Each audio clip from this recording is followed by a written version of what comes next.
dibutuhkan Roh Kudus. Anda harus memiliki Roh Kudus terlebih dahulu untuk bisa menempatkan akan nas demi nas, firman demi firman pada posisinya, supaya gambar itu tidak kacau. Gambar itu terlihat jelas. Dibutuhkan Roh Kudus. Haleluya. Dan dengan demikian, hanya seorang yang dilahirkan kembali yang memiliki Roh Kudus, dan Roh Kudus di dalam diri seorang itulah yang akan menolong dia untuk menyusun rangkaian nas demi nas. Amin. Karena meterai ketujuh sudah tersingkap di dalam setiap pralambang di dalam Perjanjian Lama. Maka dengan demikian dibutuhkan Roh Kudus untuk menyusun semuanya, menerang atau menyingkapkan semuanya itu, karena sudah tersingkap di dalam pralambang-pralambang itu. Haleluya. Maka dengan demikian Anda bisa mengerti. Jadi tak punya Roh Kudus, ya tidak akan bisa menyusun gambar dengan benar. Dengan kata lain seperti itu. Dan siapa yang bisa memiliki Roh Kudus? Dan kepada siapa Roh Kudus dijanjikan?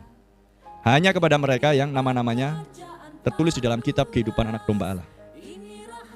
Dari pernyataan ini Anda bisa menarik kesimpulan bahwa Roh Kudus dijanjikan, misteri disingkapkan kepada mempelai wanita, bukan sekedar untuk membuat Anda menjadi pengikut pesan, percaya pesan, dan kemudian menghidupi sebuah kehidupan yang kudus. Tidak cukup hanya dengan itu.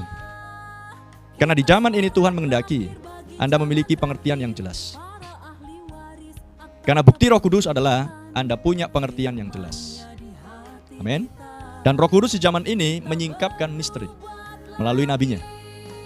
Dan Roh Kudus di zaman ini sesudah nabi tiada, meneruskan pelayanan nabi itu, anak manusia, untuk mengkhotbahkan dan menerangkan pesan itu dari nas ke nas, dari Kejadian sampai Wahyu. Maka itu dibutuhkan Roh Kudus.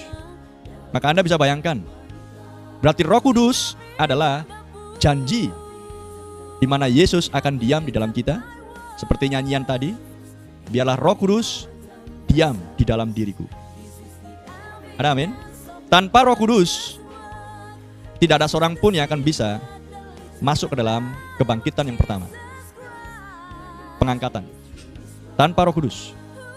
Dan tanpa Roh Kudus, tak ada seorang pun yang akan bisa mengkhotbahkan pesan ini dengan benar.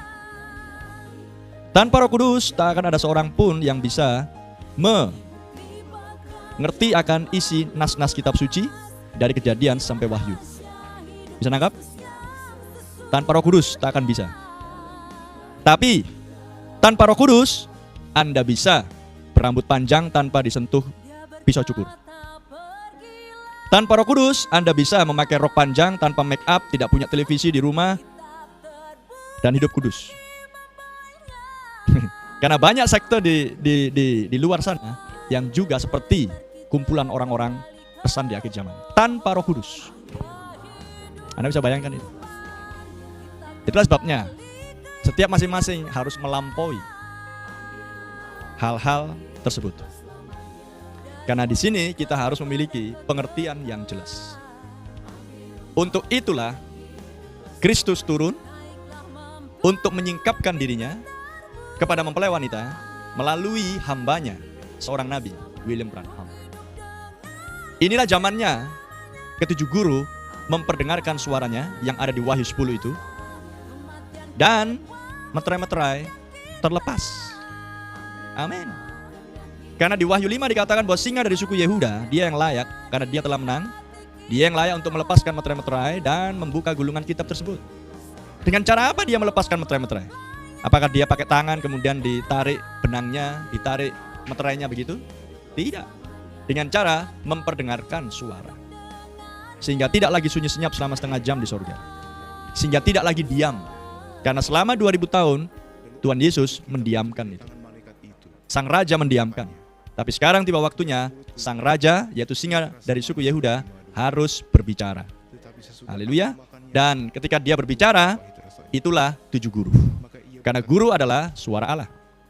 Dan ketika guru dibunyikan, berkumandang, itulah pembukaan meterai-meterai. Haleluya. Sehingga Anda bisa melihat di sini, untuk tujuan dan untuk maksud inilah maka Tuhan harus menunggu sampai dengan akhir zaman.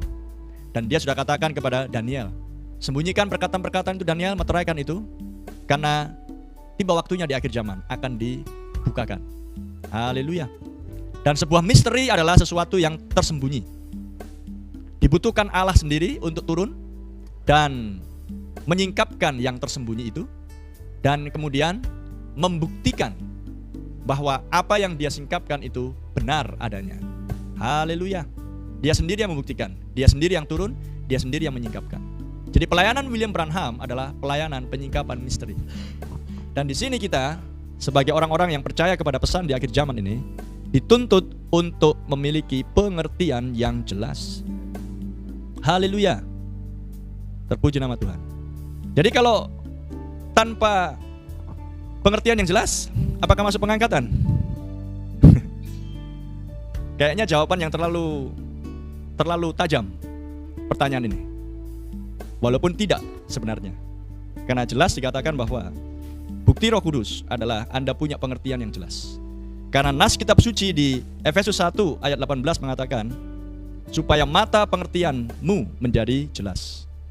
Kemudian di Lukas 24 juga dikatakan, supaya pengertian kita menjadi terbuka. Dan murid-murid mengerti. Mengerti apa? Mengerti apa yang sudah dikhotbahkan oleh Tuhan Yesus dari mulai kitab-kitab Musa sampai dengan kitab-kitab para nabi. Haleluya. Dan sekarang kita di akhir zaman, dari mulai kitab-kitab Musa, Kejadian sampai Wahyu. Haleluya.